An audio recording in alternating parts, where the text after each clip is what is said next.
This is your deceased former Into Your Head junior announcer, Glen Acton. Hello.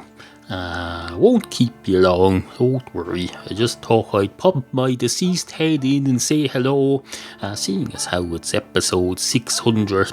It's another death knell, or as some people might say, another landmark in the history of Into Your Head podcast. And quite frankly, I'm quite disappointed that the author thereof took the decision to brutally fictionally murder me in cold blood earlier this year, because I'd like to be here for this.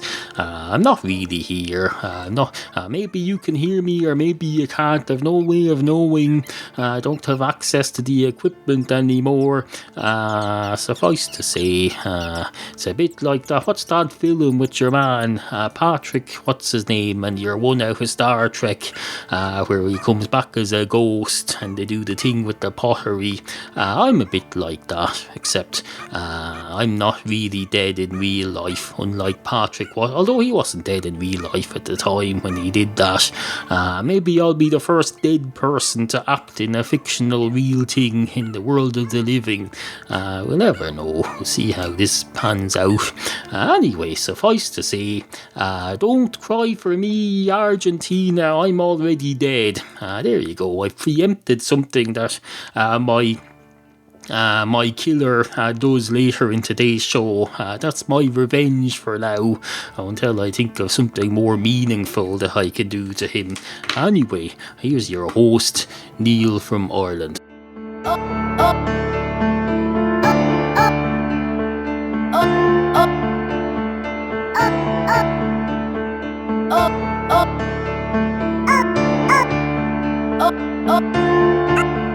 You're listening to Into Your Head, hosted by Neal, Ireland's version of the Octomom.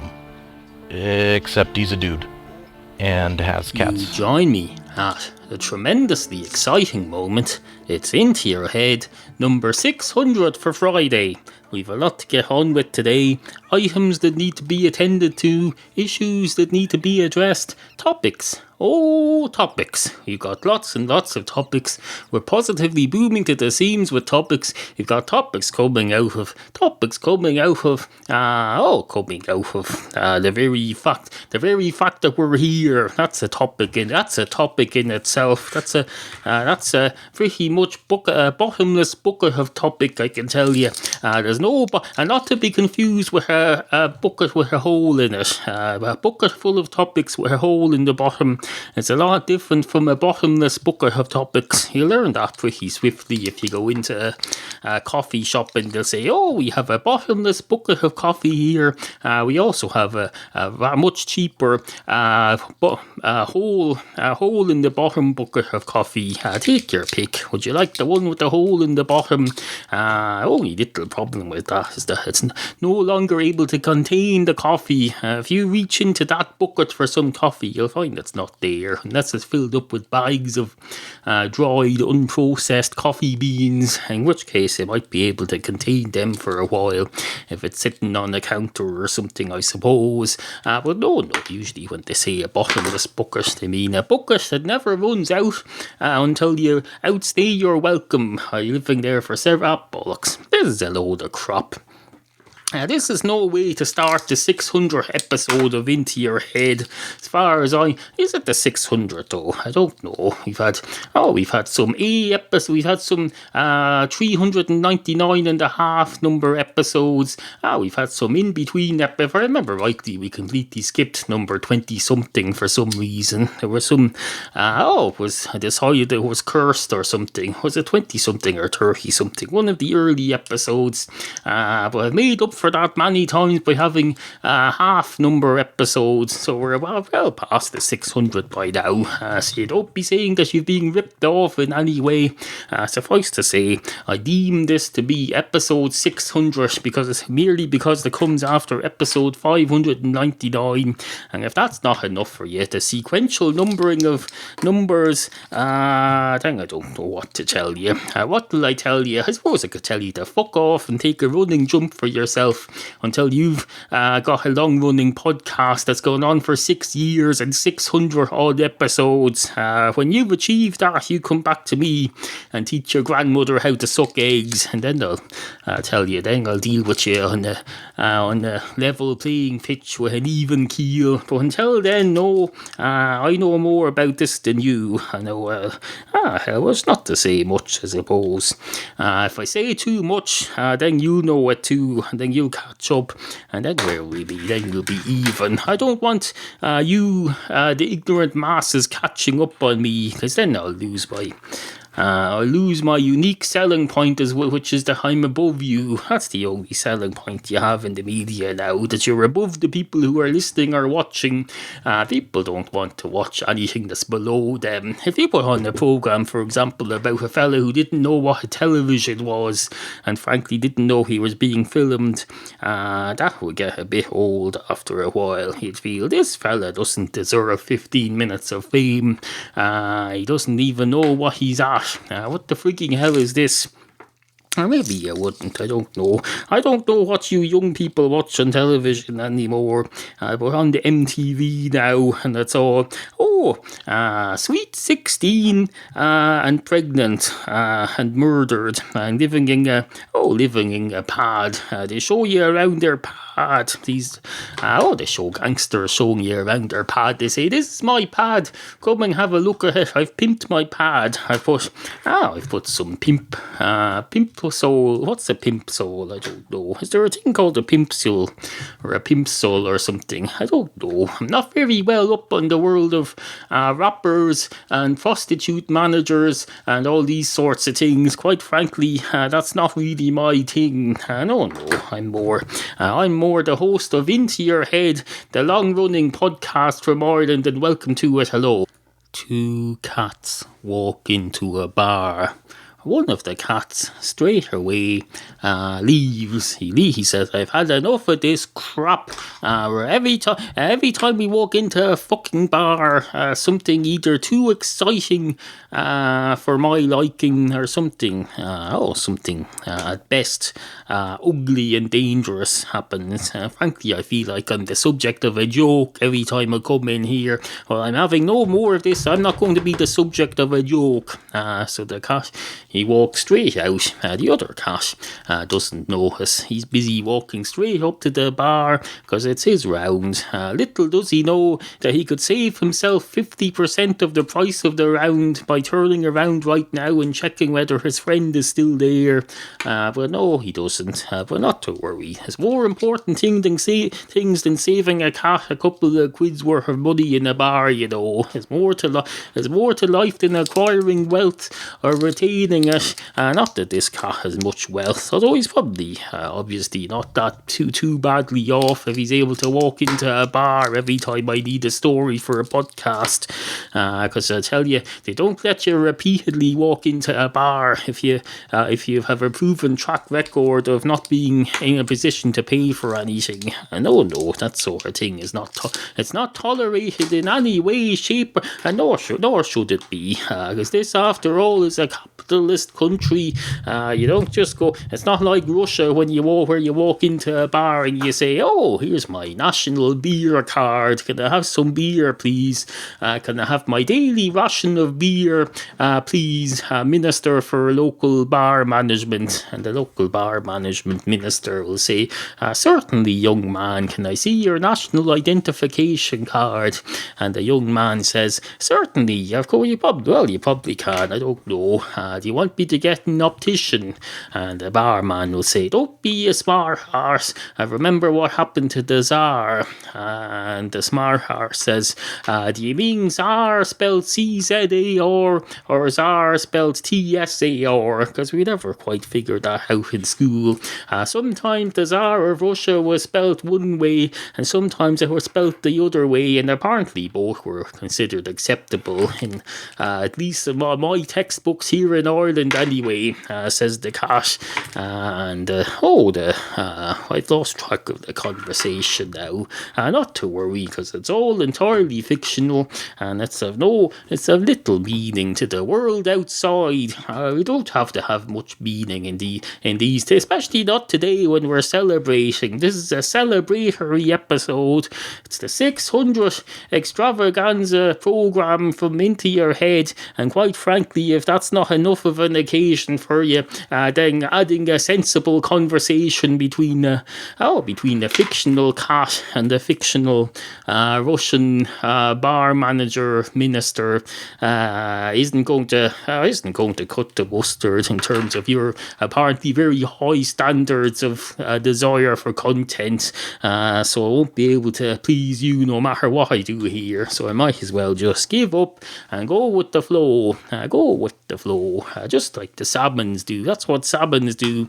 They follow the flow right up to the top of the river, and then when it turns around in winter and they're ready to mate or wherever it is they do, they follow the water going back down the other way. They say the water's flowing downwards now, we're going to follow it down to the sea, and then we're going to go into the sea and become salted, and then we'll be ready to be served up on toast. Smoked salmon on toast is one of the finest delicacies known to man. If you haven't had smoked salmon on toast, then quite frankly, you haven't lived. Although the salmon may well have lived. You may have saved the life of a salmon or two in your lifetime simply by never having indulged in smoked salmon. Although maybe not, because the salmon might be ending up being used on someone else's plate. Just because you don't eat it, that doesn't mean it doesn't get sold and put on someone's plate. So don't be getting it into your head that you're somehow saving the salmon population. No, they breed them specially for you, because you were so selfish as to not want to eat a salmon. That salmon never got bred in the first place and never existed and got no life at all. So fuck you, you salmon-hating cunt. What do you have instead? Is salmon too good for you? You probably have eggs on toast. Well, if those were fish eggs, how would you feel about that? You'd probably want 85 of them. Well, fish eggs are expensive, I'll have you know. They're even posher than smoked salmon. So have a bit of humility and eat your fucking smoked salmon on toast, or chop it up and put it in a salad if you like. I believe you can put cream cheese on it too. I don't know if the poshest fish known to man is not enough for you. You can get some bits of special cheese that's being made out of a baby cow's breakfast that you've denied him or her, and it's been turned into cheese and put on your salmon instead because you're a fucking snob.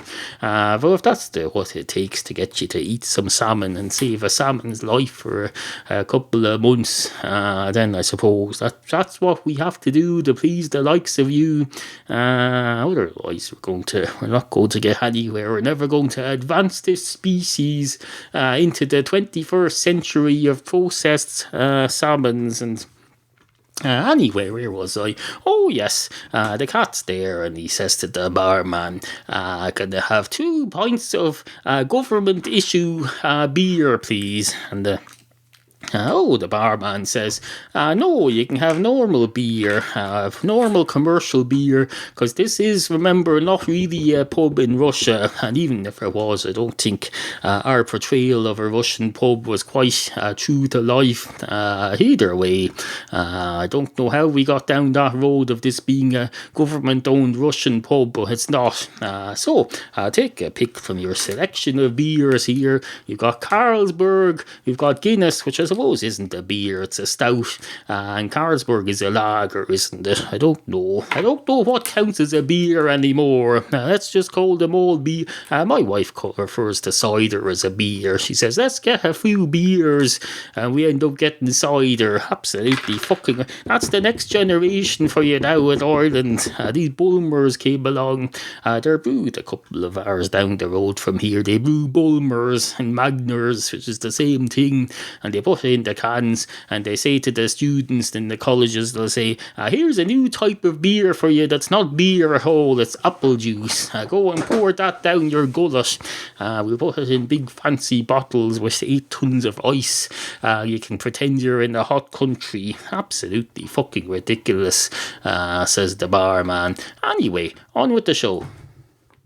monkey nuts. That's what they called them. They called them big, steaming, dolloping piles of monkey nuts. Dolloping pile, not to be confused with galloping piles, which was the title of a recent episode of Into Your Head, marathon episode of 2 hours long, if I remember rightly. Or was it Galloping Hay? No, it was called Galloping Hay is Locked Down. Close enough, though. Close enough. I think at one point I was going to call it Galloping Piles, and then I said Galloping Hay. That's the way to go. Galloping Hay, because piles has connotations. It has filthy, disgusting, constipation-related connotations, or something around that area anyway. Although it could be perfectly innocent. Not that there's anything guilty about having that sort of condition, but no, it could be something entirely innocent, so to speak, as well. Could be, for example, piles of monkey nuts, if you consider monkey nuts to be benign, which I know not everyone does. Not everyone does consider monkey nuts to be benign, and if someone believes something to not be benign, then there's no amount of messing around with the flowery language or now non-flowery language such as piles that's going to change their mind. It might cause them to think they pretty much have to pretend to change their minds out of some sort of sense of social fitting inniness. But no, they'll know in their heart of hearts that they haven't really changed their minds, that they think monkey nuts are one of the worst things known to man, so at least they're being honest about it. You may not like the fact that they hate monkey nuts, but at least they're not hiding it, so you can choose to avoid them if you want. Not that there's anything wrong with monkey nuts, in my opinion. Monkey nuts are one of the finest pieces of vegetation known to man. I don't know how many times during the course of your day-to-day life do you come across monkey nuts? Who are you to judge anyway? The only time most of us see them is at Halloween, and even then we don't. Once you're past the age of 14, you're not going to have all that much contact with monkey nuts. You may be dishing them out to trick-and-treaters at the door once a year, but more likely you're upstairs hiding in the bed with the lights out, watching Netflix, waiting for the doorbell to stop ringing, in which case I suppose that may well be the same reaction that you'd have if you were opposed to monkey nuts. But that's not to say that if you're hiding up there it's because you're opposed to monkey nuts. You can't judge a book by its cover, even if the cover appears to say judge me, I'm a book. May well be the name of the book.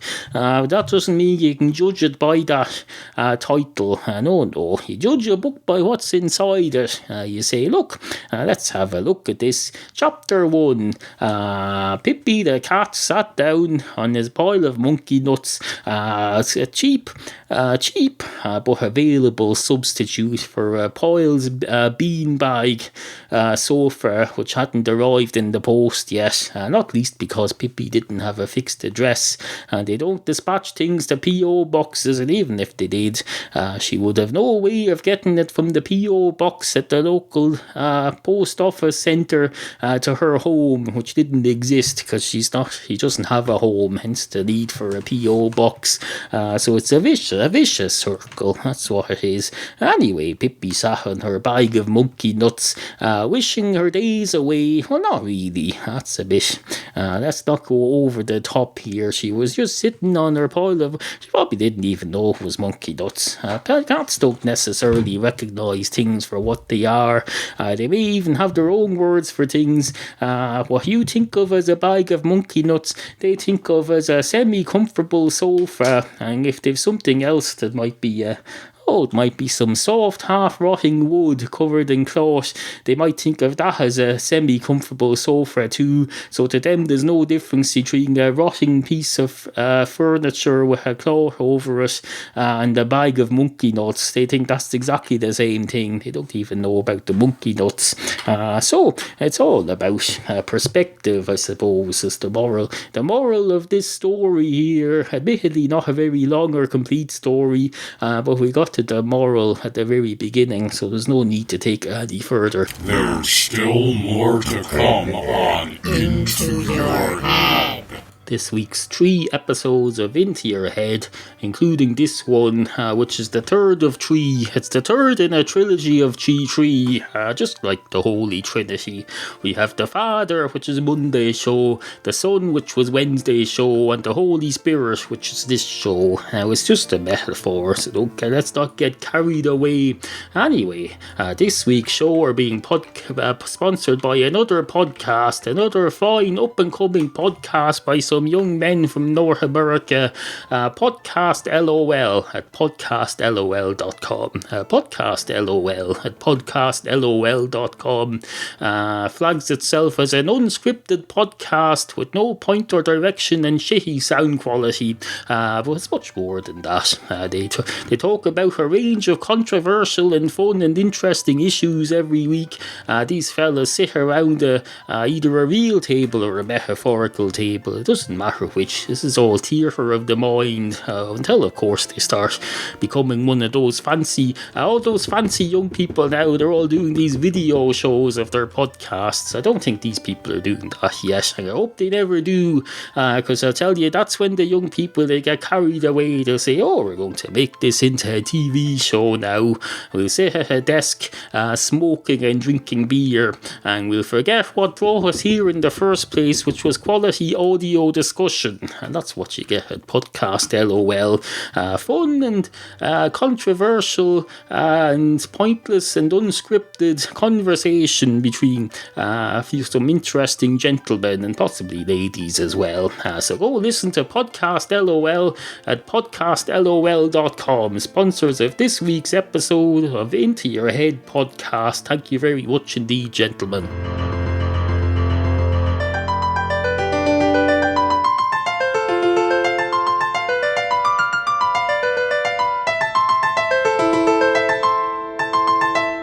Now, I know what you're thinking there.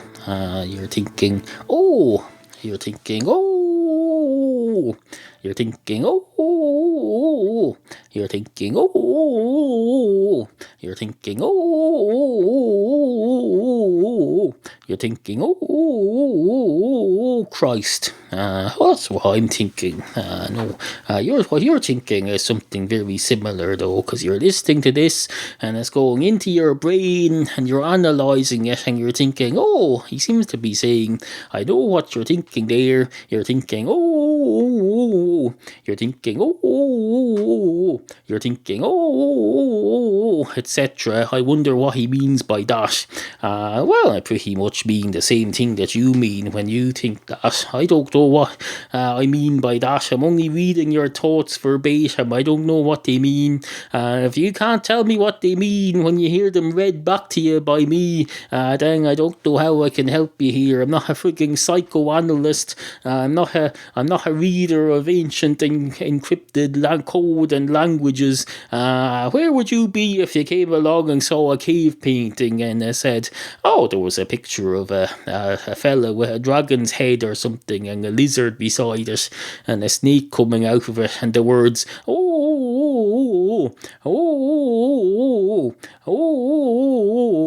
you'd probably just read them and you'd think,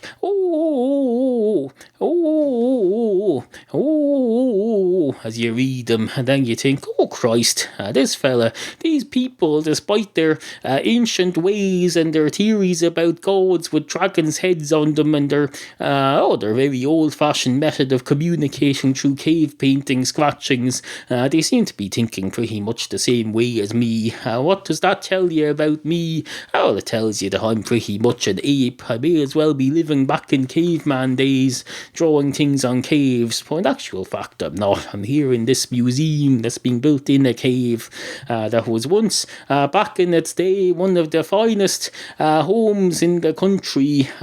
People used to come from miles around to write on the walls. Of course, that was back when the language was different, and in those days might have had a lot more meaning than it has now. That's where the confusion arrives. This is why people read the Bible that was written 2,000 years ago and they think, oh, Jesus had a cat, apparently. I wonder what he did with it. When you read the original, with a proper understanding of the original language, you realise it wasn't a cat at all, and it wasn't even Jesus. It was some woman with a cat who happened to be walking past outside the Bible official publisher's office when they were typesetting this, and they said, "Oh, look, there's a woman with a cat," and the fellow who was typesetting got distracted for a moment, and he wrote down, and thus Jesus's cat walked past the window with some woman, and then everyone thought, "Oh, Mary Magdalene and her cat. That's interesting now. I wonder how that works its way into this." And then, of course, people's imaginations got carried away with them, and everything got out of hand, and now we don't know what the hell the original story was at all. We're stuck with freaking Aesop's fables and Haggard the Horrible and all sorts of other crap. We're having to remake Superman now every 5 years because we can never keep the original version of anything. We can never figure out the original version because we can't trust it anymore. We think, oh, that was originally made in the 70s. Our young people of today wouldn't have any notion at all of what that's about, so we have to remake it. We'll get a new Spider-Man with thicker stripes, because bigger stripes on cobwebs are the current fashion in a couple of years' time. They'll be saying, smaller stripes on Spider-Man are the new bigger stripes on Spider-Man, and then of course they'll make it into some sort of reality show. They'll have some woman coming on saying, you people are all competing to be the next Spider-Man. Let's see which of you can fly, and then they'll all jump off a building and all die, and people will say, is this what television has come to? Jesus Christ, give us a fucking break.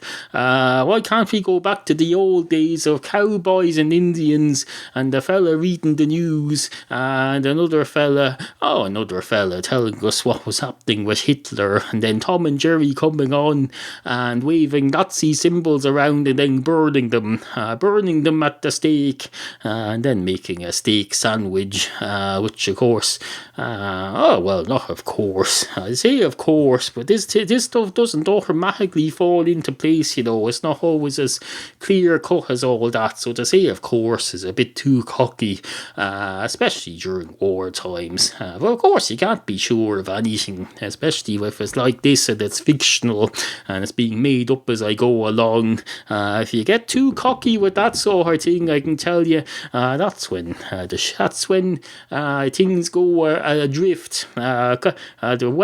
The best laid plans of mice and men gang after gley, is something the Scottish say. What they never bothered to say is that the worst laid plans of mice and men go even more badly. They probably didn't want to take away from the original statement, but it's true. It's obviously true. If something is that obviously true, maybe they felt there was no need to say it, but they should have said it.